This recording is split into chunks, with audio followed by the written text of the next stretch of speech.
Violence on Chicago streets. Cook County State's Attorney Kim Foxx says she's focusing her second term on slowing shootings by connecting with the community. WGN political reporter Taman Bradley spoke one-on-one with Fox this afternoon. Taman. Mike and Ray, good evening. Kim Foxx's office and her missteps were closely examined during her first term, but voters chose to stick with her. So she says the reform-minded approach continues.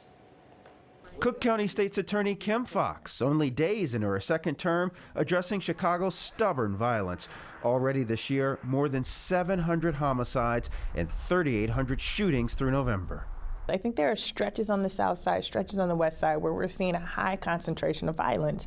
And if we just mapped what the resources are in those communities, if we look on the west side, it would break our hearts to find that there are neighborhoods that have no access to libraries, no access to fresh food, no access to health care. And recognize that those are all symptoms of a larger problem where violence is the ultimate outcome. Do you think that the same people, the so-called repeat offenders, are fueling, driving our violence? You know, I think we are seeing, as I've said before, a spike in violence here in Chicago like we're seeing across the country. And the reality is that this year has been particularly challenging, not just here in Chicago, but places like New York and Oklahoma City to New Orleans. How can you and law enforcement work with the community so that you can help each other? The reality is that this is the solution to violent crime isn't just a law enforcement solution. There are things that have happened long before that final trigger is pulled, and that there are people in the community who know what the issues and needs are, who may be fearful of engaging with law enforcement. Several times during Foxx's first term, during violent stretches, officials pointed the finger at each other. Police Superintendent David Brown has called for stiffer penalties for gun offenders. When they have no consequence, violence continues. If the Chicago Police Department is not successful in their work, I'm not successful as a prosecutor. I have to talk in facts and data. I think one of the things that has been incredibly difficult is in the height of emotion that rhetoric is often said. So, you know, this is because these people, you know, feel that there are no consequences. And the data would suggest, you know, that people were being arrested, being prosecuted.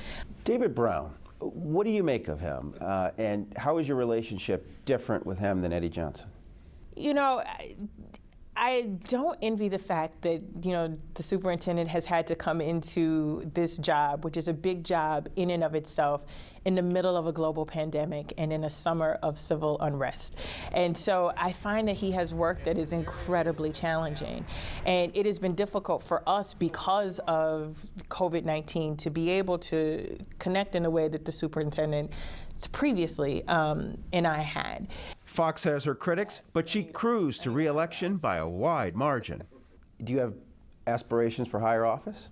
You know, I am so humbled to do this work, and as you alluded to earlier, it has not been easy. It has not been without my critics, and it is demonstrated to me that I'm on the right path in the work that I'm doing right now.